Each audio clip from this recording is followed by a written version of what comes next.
Hi guys, it's Aoife from Fred We See Died Laughing and I'm here with another weekly wrap up. So apologies there were no videos during the week, and then this wrap up is also coming in pretty late on Sunday night. It's just been a really busy week. I basically haven't been home all week. I was in London and then I was in Donegal, and then as soon as I came home from Donegal I was out at my friends all weekend because we were going out for Halloween. And it was a great time. We dressed up as the Ghostbusters. I will insert pictures and show you. And we got a lot of attention, a lot of great attention. And yeah, it was great. We obviously did a good job in our costumes and we were all really happy about it. So yes, that was my week. I did get some reading done during the week. Not as much as I would have liked, but I got a good bit done. And the first book that I finished was a book that I briefly talked about last week, and it was Scarlet by Marissa Meyer. I buddy read this with Angelica over at Mercury Calling, and this is a great buddy read. I was really happy to buddy read this with her.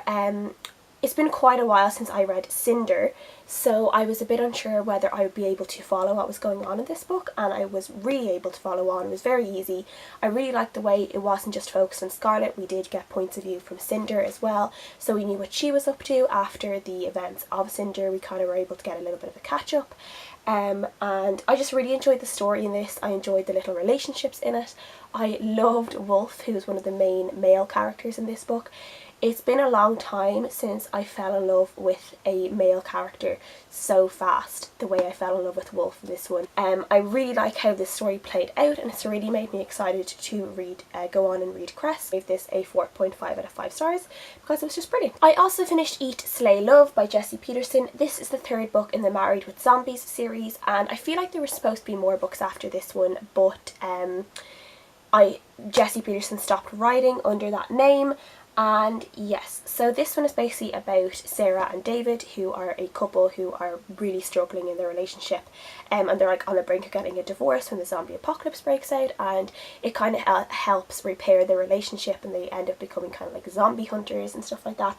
And this is the third book in the series and just follows on from where the second one left them. Obviously I can't say too much because there'll be spoilers, but I did enjoy this one, but like I didn't enjoy it as much as the others. Like the first book for me was a 5 stars because I just laughed so much during it. Then the second book wasn't as good. I think I gave it a 4 stars or 3.5 stars, and this one has to be just like a moderate 3 stars, like just a just like a middle of the middle grade 3 stars, like not a great 3 stars, not a really bad 3 stars, just a middle 3 stars. I liked it. I liked getting back with the characters, kind of their humour was funny, though I didn't find it as funny as the other books. This one wasn't as great, I don't think. I feel like the heart in this one was kind of missing, because I do know that she stopped writing under this name, so I wonder if her love for the series maybe was gone, or just, I don't know, but I just feel like there wasn't that same zest in it. There was something lacking in it.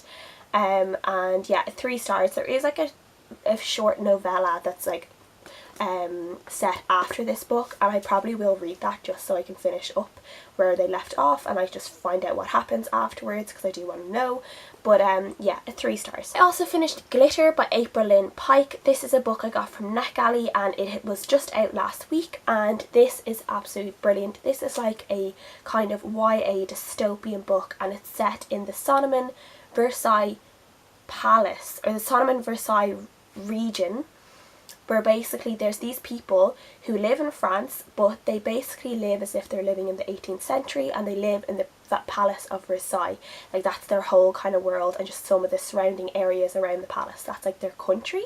And it's called the Sáenz Versailles region, or Regency, I think. And it's basically about this girl called Danica, and she's set to marry the king, and she doesn't want to marry the king. There was like all these kind of backstory about how she came about being the king's fiance and why she doesn't want to be the king's fiance, and she's trying to raise money so she can basically get out of the country and be able to live her own life.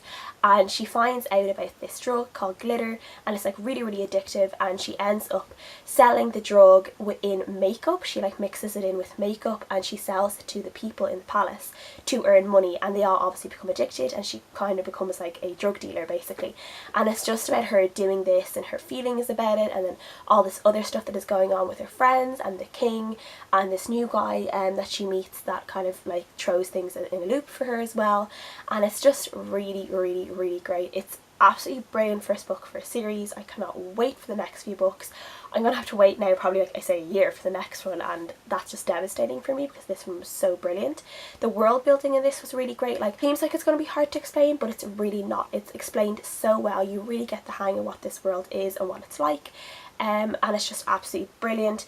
I really enjoyed, there was something about the Dani where she kind of felt like she was losing control in some parts, and what she did was she tightened her corset when she felt like she needed to kind of be physically held up by something when she thought she was losing control.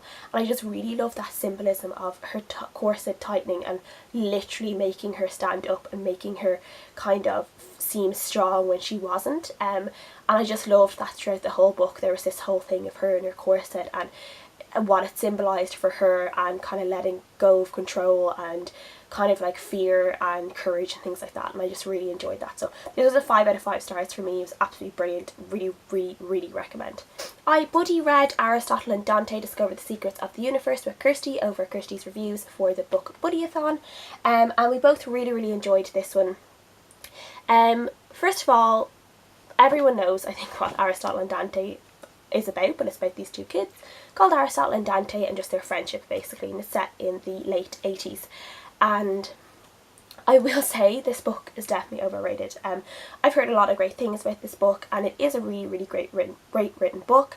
The story is lovely, the writing in it is beautiful, it has this really lyrical quality. There were times I thought I was like reading a song. It was just gorgeous. I really loved it. I really loved the building up of the relationship between Ari and Dante, but I did have my problems with this. I just felt like there was a pushing of sexuality in this one, and I just felt like for one of the characters' points of view, I felt like he was being pushed into admitting how he felt about certain things and how his sexuality, his own sexuality, he was pushed into kind of not accepting it, but pushed into admitting it, I guess, maybe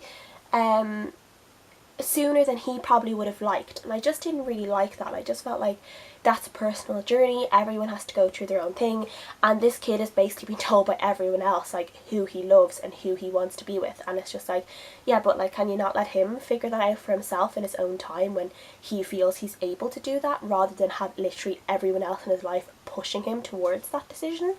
I just didn't really like that, and yeah, there were parts of it like where not that much happens in this book. It's just like a lot of angst and a lot of Ari being really angry at people for like no reason. I did love their families. Their families were really great. Both the boys' families were great, like really different ways, which I loved. I loved the way they communicated with their sons, and the way just how their relationship built up as well, especially Ari's relationship with his dad, how that kind of went from strength to strength from the start of the book to the end of the book. That was great as well. And yeah, so overall I did really enjoy it, but I did have some problems with it as well, and I gave it a 4 out of 5 stars. And then the next book I read was The Kiss of Deception by Mary E. Pearson, and this one is basically about a girl called Leah, who is a princess, and she's going to marry this prince who she's no idea, she's never met him, she's kind of this arranged marriage, and she runs away the day of her wedding. And then it is set with Leah trying to find a place to kind of be herself and live her life, and then you've the point of view of these two male characters. One is the prince and one is the assassin sent to kill her, but you don't know who is who. The reader doesn't know who is who, and we have to try and figure out who is the prince and who is the assassin. And it's them meeting Leah and kind of, you know, realising the kind of person she is, and she's not this terrible person they thought she was, and just it kind of goes on from there. I did enjoy this. This was really good for like a YA fantasy. I really enjoyed it. It was really quite strong. I liked Leah as a character. She's a pretty interesting character. She's a lot of like hidden corners to her, hidden depths. She definitely isn't like a meek, mild princess that needs everything done for her. She's really strong. She's a really strong female character. I wasn't mad about like the male characters in this book. I just hated the fact that these two male characters came in, saw Leah, decided that they had romantic feelings for her, and from then on they were like, well, we should have a say in everything that she does, we should have an opinion on everything that she does and everyone that she meets, because we have romantic feelings and she's not allowed. Like, you know, they were kind of making comments about when they thought she had a lover, and they were making all these comments about, oh god, like she's not this pretty little princess that everyone thinks she has because she has a lover. And it's like, oh my god, like God forbid a girl have a boyfriend, you know, that kind of way. And I just really hated it. I hated the way their opinion was about everything that she did, just because they had romantic feelings for her. They felt like they had some sort of say in what she did, and it was just icky to me. I just felt gross about it. It just made me feel wrong, and I just really, really hated it. I also feel like this isn't, the first book anyway, is not a love triangle, because I feel like Leah's feelings for certain characters very, very strong throughout the book, where her feelings for the other character were not so strong. And I do know that changes in the second book. Which, yeah, I know who I like better, but I think the main character I like is Leah. The guys could just go away for all I care. They're not that particularly impressive, but Leah herself is pretty great, so I did enjoy that. The world building was quite good, and I'm looking forward to kind of finding more about these different things that we found out at the end of the book. So I'm looking forward to finding out what happens from then on. So I gave this a 4 out of 5 stars. And then the last book that I picked up, I have not finished, is Flawed by Cecelia Ahern. Only like 100 pages in, because I did not read at all yesterday, and I haven't read it all today so far because I've been with my friends. So this still needs to be done, and hopefully I'll finish this within the next couple of days, so that should be grand. And yeah, so far I'm enjoying it. It's pretty good, so we'll see. And seeing as it is the last weekend in October, I will pick out my November TBR jar pick. I have not read my October one yet. I will hopefully read that this week, I think, and we will see. So let's pick something out. Let's see. Okay, A Little Something Different by Sandy Hall. So this is the book that I've chosen in my TBR jar. I'm so happy with this book. I've been wanting to read this book forever, and I've had it on my shelf forever. I meant to read it in February because it's like a romance book, and I never read it. And I'm really looking forward to reading this now. This is going to be a really great book to read.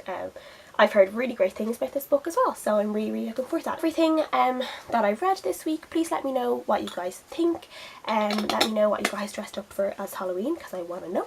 And yeah, leave me a comment down below and just say something. Like if you like the video, subscribe if you like my channel. Don't forget about my rereadathon that's coming up. I will link that below.